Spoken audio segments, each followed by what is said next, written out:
तो कैसे हैं मेरे प्यारे विद्यार्थी, उम्मीद कर रहे हैं अच्छे होंगे, स्वस्थ होंगे और एग्जाम की तैयारी में व्यस्त होंगे। मैं ओम प्रकाश मिश्रा और आप देख रहे हैं अपन YouTube channel success study star.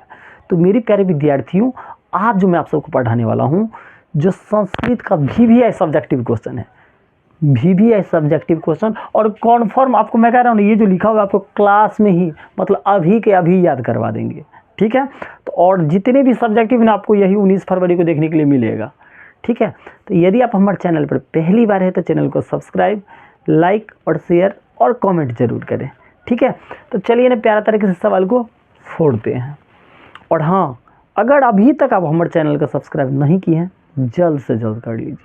चलिए पहला क्वेश्चन देखते हैं। अब देखिए, इसमें से सब्जेक्टिव है और इसमें से क्या क्या ऑब्जेक्टिव आएगा वो भी मैं आपको बताऊंगा, ठीक है। पहला क्वेश्चन है, स्वामी दयानंद मूर्ति पूजा के विरोधी क्यों थे या क्यों बने, ठीक है। अब क्या कारण था, तो देखिएगा, पहले पढ़ देते हैं फिर आपको मैं समझा दूंगा।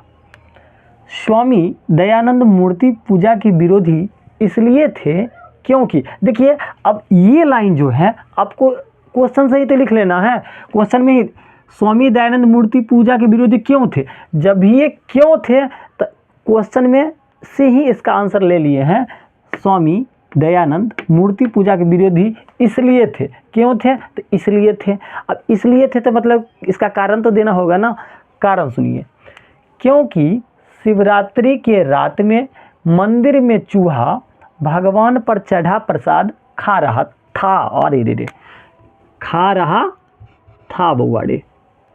तो उन्होंने सोचा जो भगवान स्वयं की रक्षा नहीं कर सकते तो हम लोगों को कैसे करेंगे। जो स्वयं की रक्षा नहीं कर सकते वह भक्त को क्या करेंगे रक्षा। अब देखिए इसका कारण समझ में आया।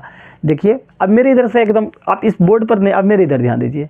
तो कैसे लिखना है कॉपी में, परीक्षा में, स्वामी दयानंद मूर्ति पूजा के विरोधी इसलिए बने क्योंकि शिवरात्रि के दिन उन्होंने देखा कि एक चूहा भगवान पर चढ़ा हुआ प्रसाद खा रहा था। तो उन्होंने सोचा जो भगवान स्वयं की रक्षा नहीं कर सकते हैं तो मेरा क्या करेंगे। अरे चलो बन जाएगा, बन जाएगा। चलिए क्वेश्चन नंबर 2 पर फोकस करते हैं। अब है, आलस कथा पाठ से क्या शिक्षा मिलती है। आलस कथा पाठ से हमें क्या शिक्षा मिलती है, सुनिएगा।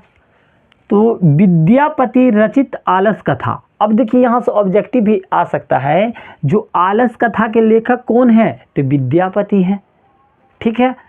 और इसको पलट भी देगा, कहेगा विद्यापति द्वारा रचित पाठ कौन है तो आलस कथा है। समझ रहे हैं ना। तो अपोजिट भी याद कर लेना है। विद्यापति कौन से चैप्टर लिखे थे तो आलस कथा लिखे थे, और आलस कथा के लेखक कौन है तो विद्यापति है। हो जाएगा, पक्का हो जाएगा। चला सब, चलिए आगे। तो कौन थे देखिए, तो विद्यापति रचित आलस कथा पाठ आलस्य को सबसे बड़ा शत्रु मानकर। अब आलस जो होता है वो सबसे बड़ा शत्रु होता है कि नहीं, हाँ लिखेंगे, आलस सबसे बड़ा शत्रु को मानकर और उसे त्यागने, आलस को क्या कर देना है, त्याग देना है, और परिश्रम करने की शिक्षा देती है। अब यही पर नहीं ना समझा, अभी समझिए।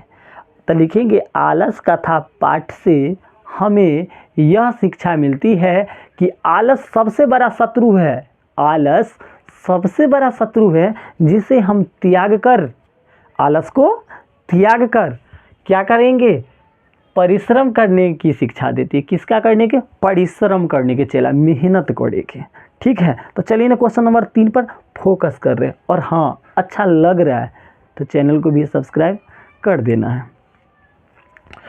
अगला क्वेश्चन है बुआ लोग, पटना में कुमोदी महोत्सव क्यों मनाया जाता है। अब एकरा में भी एक ऑब्जेक्टिव छुपल है। ऐसे भी आपसे ऑब्जेक्टिव में पूछ देगा, जो कुमोदी महोत्सव कहाँ मनाया जाता है। ए सर, पटना में तो मनाया जाता है। कहाँ मनाया जाता है, पटना में मनाया जाता है। तो चलिए, कहेगा जो क्यों मनाया जाता है, इसका कारण तो देना होगा ना, देना होगा। क्या दे रहे हैं देखिएगा।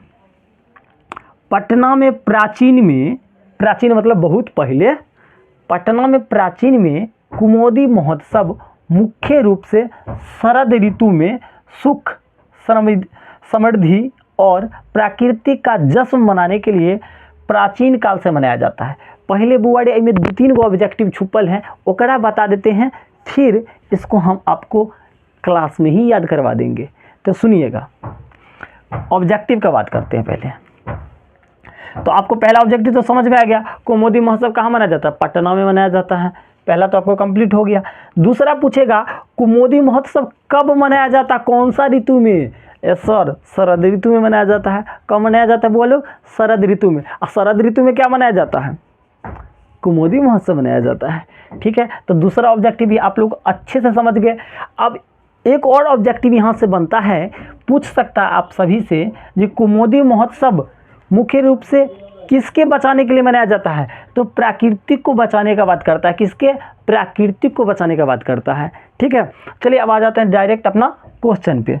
तो क्वेश्चन कहा है, पटना में कुमुदी महोत्सव क्यों मनाया जाता है? तो देखिए इसका आंसर, पटना में प्राचीन में कुमुदी महोत्सव मुख्य रूप से शरद ऋतु से मनाया जाता है, जो सुख का, समृद्धि का और प्राकृतिक का जश्न मनाने के लिए, किसका जश्न? प्राकृतिक का जश्न मनाने के लिए प्राचीन काल से मनाया जाता है। अब चौथा क्वेश्चन आप लोगों से ज़्यादा संभावना आने का, और पटना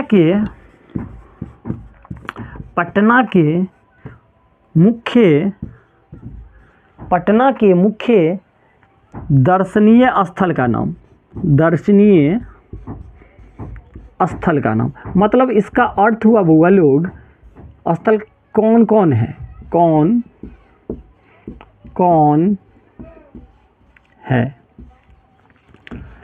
कह रहा है जब पटना के मुख्य दर्शनीय स्थल कौन कौन है, तब मतलब ई जो पटना में घूमने वाले जगह जहाँ पर में बहुत दूर दूर के यात्री आते हैं वहाँ भ्रमण करने के लिए, तो लिखेंगे पटना, आंसर है बुआ लोग, पटना की मुख्य दर्शनीय स्थल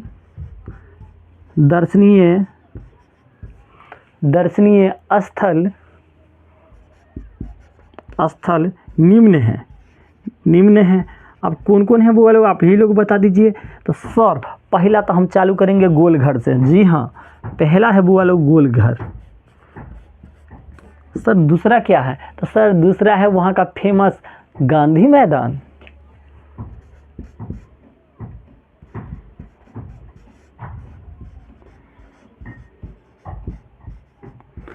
तीसरा वहाँ का क्या है? नामी महावीर मंदिर।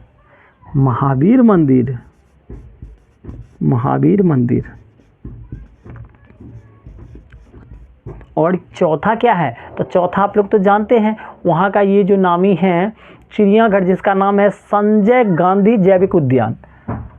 संजय गांधी जैविक उद्यान, तो यहाँ लिख लीजिएगा आप लोग सभी। तो यही सारे सब्जेक्टिव आप लोगों को आने वाले हैं। और हाँ, ये तभी आपका 4 है, 2-4 और आपको मैं बता देता हूँ, तो और आपको ज़्यादा समझ में आएगा। और हाँ, अच्छा लगा हो तो चैनल को सब्सक्राइब कर लीजिए। जल्द मिलते हैं अगला वीडियो में। भागले माँ।